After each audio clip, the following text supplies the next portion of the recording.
ఫిబ్రవరి 11, 2024 సుందరయ్య విజ్ఞాన కేంద్రం సోయాబాల్ కాలంలో భారత్ బచావో పోస్టర్ ఆవిష్కరణ. 25, 26 తేదీల్లో నిర్వహించే ఆల్ ఇండియా స్టూడెంట్ కాన్ఫరెన్స్ను విజయవంతం చేయడానికై పాంప్లెట్లు, పోస్టర్లు ఆవిష్కరించుకున్నారు. ఈ ఆవిష్కరణకు వివిధ జిల్లాలకు స్టేట్ కమిటీ మెంబర్లు వచ్చి చర్చించారు. ఈ సందర్భంగా national committee member Telangana state incharge Somaiah మాట్లాడుతూ భారత్ బచావో అభిప్రాయాలను మరొకసారి స్పష్టంగా తెలియపరిచారు. తను మాట్లాడుతూ భారత్ బచావో బ్రాహ్మణీయ మనువాద ఫాసిజానికి వ్యతిరేకంగా పనిచేసే ఏ సంస్థలతోటైనా సంఘాలతోటైనా కలిసి పనిచేస్తుందని తెలిపారు. అదే సందర్భంగా ఈ నెల 16న తలపెట్టిన కార్మిక రైతు సంఘాల పిలుపు మేరకు ఈ నెల 16వ తారీఖు గ్రామీణ బంద్లో భారత్ బచావో మద్దతునిస్తూ ప్రత్యక్షంగా పాల్గొంటుందని తెలిపారు. భారత్ బచావో రాజ్యాంగ రక్షణ కోసం బ్రాహ్మణీయ మనువాదానికి వ్యతిరేకంగా ఏర్పడినదే కాబట్టి మేము మనువాదులకు వ్యతిరేకంగా అందరితోటి కలిసి పనిచేస్తామంటూ మాట్లాడారు.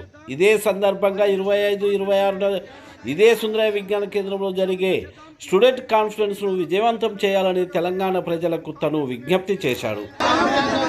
విజయవంతం చేద్దాం, ఆల్ ఇండియా స్టూడెంట్ కాన్ఫరెన్స్ ని పోరాడదాం.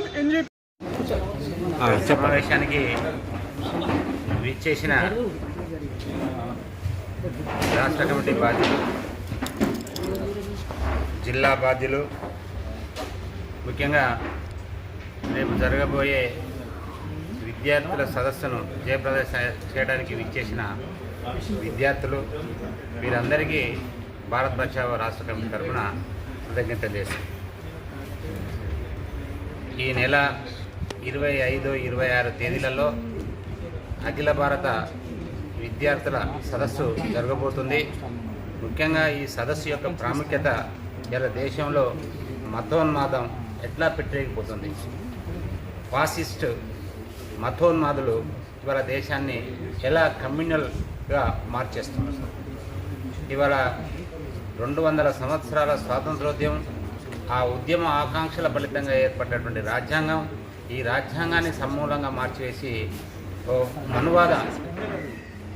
మనువాద రాజ్యాంగాన్ని తీసుకువచ్చి దేశాన్ని ఒక 2000 సంవత్సరాల క్రితం ఉన్నటువంటి వర్గ వ్యవస్థను తీసుకురావడానికి భారతీయ జనతా పార్టీ ప్రయత్నం చేస్తుంది.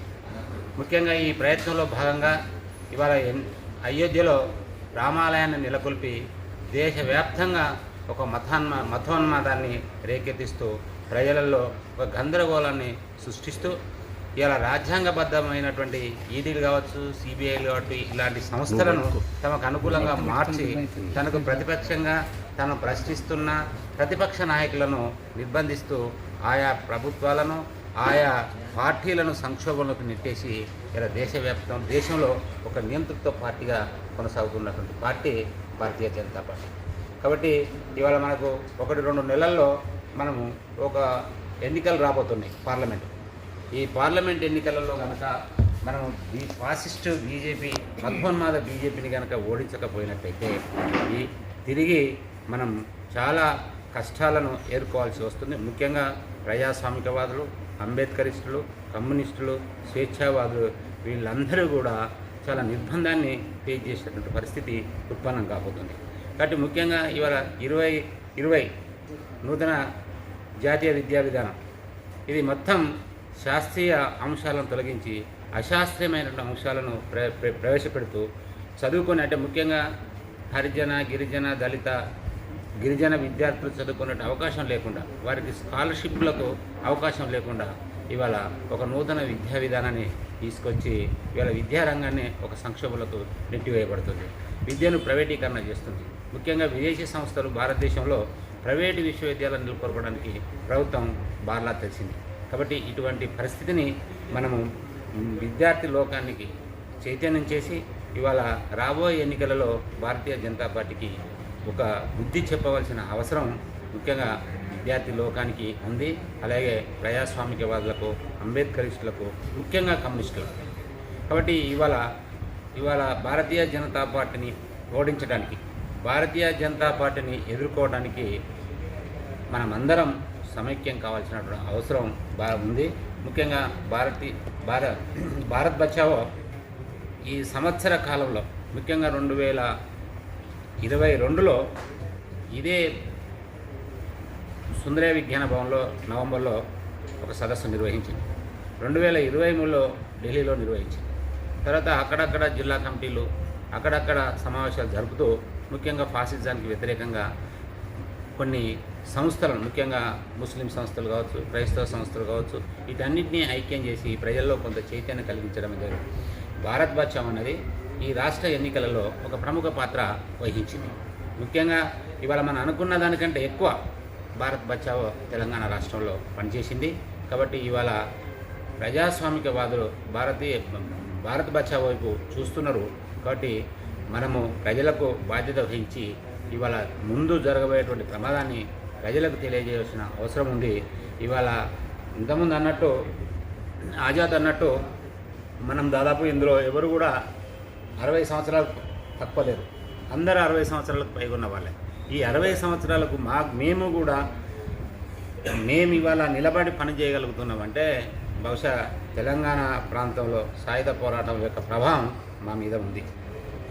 ఇవాళ తెలంగాణ ప్రాంతంలో జరుగుతున్నటువంటి ప్రజా ఉద్యమాలు కావచ్చు, దళిత ఉద్యమాలు కావచ్చు, కార్మిక ఉద్యమాలు కావచ్చు, అనేక రకాలైనటువంటి ఉద్యమాలు మా మీద ప్రభావం చూపాయి. కాబట్టి ఆ ప్రభావం వల్ల మేము ఇప్పటి వరకు నిలబడగలిగినాం. కాబట్టి ముఖ్యంగా ఇవాళ విద్యార్థులకు ఇటువంటి రాజకీయ చైతన్యాన్ని కనుక కలిగించకుండా పోయినట్లయితే రాబోయే కాలానికి ఇవాళ మనము ఒక ప్రమాదాన్ని మనము అందించిన వాళ్ళమవుతాం.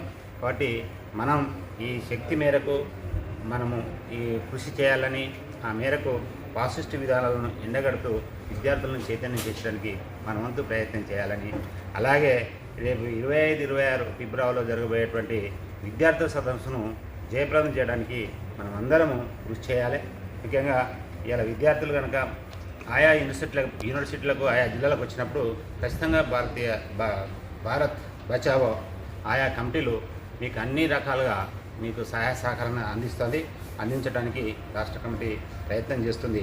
కాబట్టి ఈ సదస్సును జయప్రదం చేయాలని అన్ని వర్గాలను అందరినీ కోరుతూ ఇవాళ మన రాష్ట్రంలో కావచ్చు, వివిధ ప్రాంతాలలో కావచ్చు, ఆర్ఎస్ఎస్, బీజేపీ ఇవాళ మతోన్మాద శక్తులకు వ్యతిరేకంగా సాగుతున్నటువంటి ఉద్యమాలకు మనం చేయూతను అందిస్తున్నాం. వాళ్ళతో కలిసి పనిచేయడానికి మనం చేతులు చాపుతున్నాం. కానీ ఇప్పటికి కూడా ఈ వేదిక నుండి మేము కోరుతున్నది ఏంటంటే భారత్ బచావో అనేది ఏ రాజకీయ పార్టీతో ఏ రాజకీయ నడుస్తున్నటువంటి సంస్థ కాదు. బీజేపీ, ఆర్ఎస్ మనువాద ప్రభావం భారతదేశంలో ఎలాంటి పరిణామాలు సృష్టిస్తుందో ఆలోచించి వచ్చినటువంటి వేదిక.